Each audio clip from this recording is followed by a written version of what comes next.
everyone, it's Renee with Delaney Jane Cards. Welcome back to my channel. Today I wanted to share a project that I made as a birthday card for somebody that I love, and it's reminiscent of my grandma. And then when I tell you about her, I'm using Unity stamps, a couple of different ones. One is called Stunner, and it's this fantastic old lady, and she just reminds me of my grandma so much. I'm also using this brand new to me ink, a Pink Fresh Studios Detail Black. One of my subscribers sent it to me, which I very much appreciate. And I'm also going to do a little bit of watercoloring. So my grandma, we actually called her Great, and that's because my oldest, it was his great grandma, and first he called her Gigi, and then as he got a little bit older, he called her Great because he couldn't either say great grandma, or maybe it was just too much effort to add the word grandma. I'm not sure, but we ended up calling her Great for the rest of her life. She was an amazing woman. She was born on a kitchen table in northern Wisconsin. She married I think he was in the Navy. They had 12 kids, 12 children. One was twins, otherwise they were all individual pregnancies, all singletons. She had 5 boys before she ever had a girl, and she was just an amazing woman. She tried to do the most with the littlest possible. She always had meager means, and she always just made it work. She was loved, and she made sure that you knew you were loved as well. And she was pretty incredible. So when I seen this stamp set that Unity has, I knew I had to get it. It is absolutely her. She was one of those ladies that would dress head to toe in a single color, and I actually chose my wedding colors the first time I got married because of her. I actually got married on my Opa's birthday, which is my grandfather on the other side of my family, and I chose yellow and purple in honor of her. Purple was her favorite color, so I chose that, and yellow, buttery yellow, and purple were a royal combination in my brain, and they looked really, really good together, actually, in our wedding photos.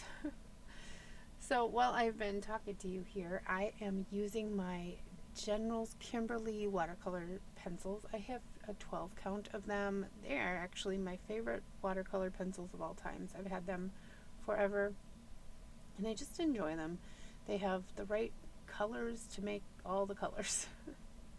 And this is Canson XL watercolor paper that I'm working on, so it does have a tooth to it, and the image itself is made so that it's kind of dappled and modeled a little bit. But being on the watercolor paper, it had a lot more holidays in the ink than I appreciated, so I did use my watercolor pencils to fill in the underside of her hat. Anyway, back to my grandma. She was the best Yahtzee player I've ever met. She taught me when I was really little. She also taught me how to sew. She was a quilter. She made the most amazing quilts. I cherish every single one of them. She made me a quilt when I was 16 that I didn't know that her quilting skills were anything less than fantastic. But I picked this quilt that was made up of all these fabrics, and it was in the shape of leaves because I love fall time and I love the colors. And she took on that task and made me the most beautiful, well-loved quilt. A few years before she died, actually, I asked her to remake it because my quilt was so well loved that it is fallen apart. It is in tattered shreds. I even asked my aunt to fix it for me, and she said it was kind of pointless. And anyway, they made me a quilt that's similar. It's just not the same, but it was similar enough. So here I have dressed this old lady head to toe in purple. Like I said, purple was my grandma's. It was her favorite color. I loved this woman so much. My daughter's middle name she's named after her, and I couldn't be more proud to have picked Virginia as a middle name. I just love my grandma to the nth degree. And she's very much missed by so many people. But this image was just so impeccably perfect for her. She always had these giant sunglasses on, and I think they were actually prescriptions, maybe not, but it was back when you could get the colored lenses, and she always either had pink or purple or red lenses. I have all sorts of pictures of her with these colored lenses, and they were always giant, and she had big hats, and later on in life she ended up with cancer, and she always wore these crazy hats, and it just was her personality to a T. I decided that this image was her. I decided that for me, in order for me to color this image, I needed to color it as her first. I can see it many other ways. This would be really cool paper pieced and all sorts of other things, which I'm sure will happen. But I wanted to paint it up as her first. And then I had these really cool shimmery watercolors. They came in a magazine at one point, but I wanted to add these glossy glasses. Okay, wait, hold your breath with me. I am using some fairly inexpensive masking paper here, and I just watercolored this whole thing, and I'm telling you that I was panicking as I put this down, because am I gonna get it back? Am I gonna be able to pick this mask up later on, and is it gonna tear my paper? We'll see. But I wanted this really cool background. In my brain, in my head, this was going to be a really cool background. You'll have to tell me if it worked out. But I used multiple shades of purple, Distress Oxide, and Distress Ink. I used Wilted Violet, Shaded Lilac, Villainous Potion, and what was the other one? I think it was Dusty Concord. And I kind of just put them on the stamp. And this is an old Fisker stamp. I think it's called Henna Flowers, or Flowers, Henna Petals is what it's called. And it has a bunch of stamps, but it also has this background stamp. And I just thought it was kind of paisley looking, and I don't know. My brain says my grandma wears purple and paisley. Okay, wait, here, hold your breath with me. I actually sped this up 4 times, so I took this off so incredibly slow because I was just waiting for this paper to tear and holding my breath. It didn't, spoiler alert, but just be careful. Be careful when you put masking on your image, because it can be just terrible and stressful.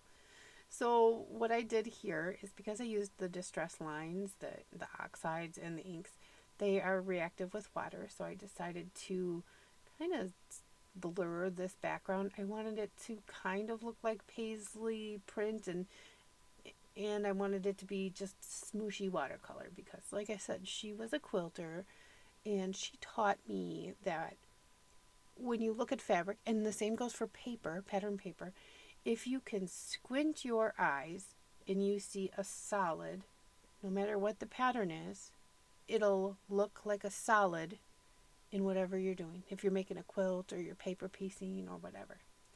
And I just thought this paper now would look like a solid if I squinted, but if I got up close, I could see all the little details, and it would just kind of be reminiscent of her and her beautiful quilts, and just how talented she was, and how amazing I think she is. I think she's just fantastic. And then I pulled an 8x8 pad of paper out. I think it's called Fairy Tales or something. It's old. It's from DCWV. And I found kind of a cool pattern paper and trimmed that out, and then some metallic paper, made sure that, everything was in a shade of purple, and then trimmed everything to make a 5x7 card. I pulled out a set of dies from Trinity Stamps, and my grandma was an avid gardener. She's the first person that ever taught me that you could put banana peels by your roses, and you could put your coffee grounds in the dirt. And she just believed in wildflowers weren't weeds, and she just had an amazing outlook on life. And I knew this card, it needed to have at least one flower. I did cut out 2 different ones, and in the end, I only ended up using this one that kind of looks like a tulip. Of course, I ended up using purples because, I mean, she loved purple. And I just used a couple of different colors of the purples to scribble on there, and then just got them wet with my little paintbrush. This little paintbrush I got from, I want to say the tiniest one is from Spellbinders in their clearance section. Definitely check out their clearances and their sales. You can always find amazing things. But these are all fairly old things except for the stamps. Those are pretty new from Unity Stamps, and if you haven't checked out Unity Stamps, I would absolutely encourage you to do so. Now here I am using a Copic marker to edge my die cut. That's not something I normally would do because a Copic, they bleed into the paper. They actually mix and all that right inside the fibers of the paper. So normally I would use a water-based marker, but I wanted it to bleed in because I want to distinguish it from this background, because even though there's a pattern there, like I said, if you squint, it becomes a solid purpley background. And solid purpley background with solid purpley flower on top, it's kind of hard to distinguish what you're looking at. So here I'm putting these 2 die cuts together. I don't even know if they're supposed to be together, but I decided they were. And then I added a little bit of a stem and leaf that I watercolored. And now I am going to pop up the oval that I die cut out. And that was die cut out using a Spellbinders oval die. Some of the best dies, hands down. You can actually emboss the edge and all sorts of really cool things with the Spellbinders die, with any dies, honestly. And then I used this flower here to kind of bridge the gap between the oval and the background. The stem and the leaves are actually glued directly down to that background paper, and then the flower is glued down to the oval, which is raised. It's going to be fine. Nobody's going to say you can't do that or you needed to add foam mounting tape or whatever. It's going to be fine. It's a little tiny piece of paper. And then I just matted it on this metallic purple background paper because my grandma would absolutely love this. Now the sentiment on there that says, "I see their love in every little detail of your strength." And to me that's huge because my grandma was very powerful. So here's my card. I hope you appreciated it. Thank you for stopping by. And as I always say, give cards generously. Bye.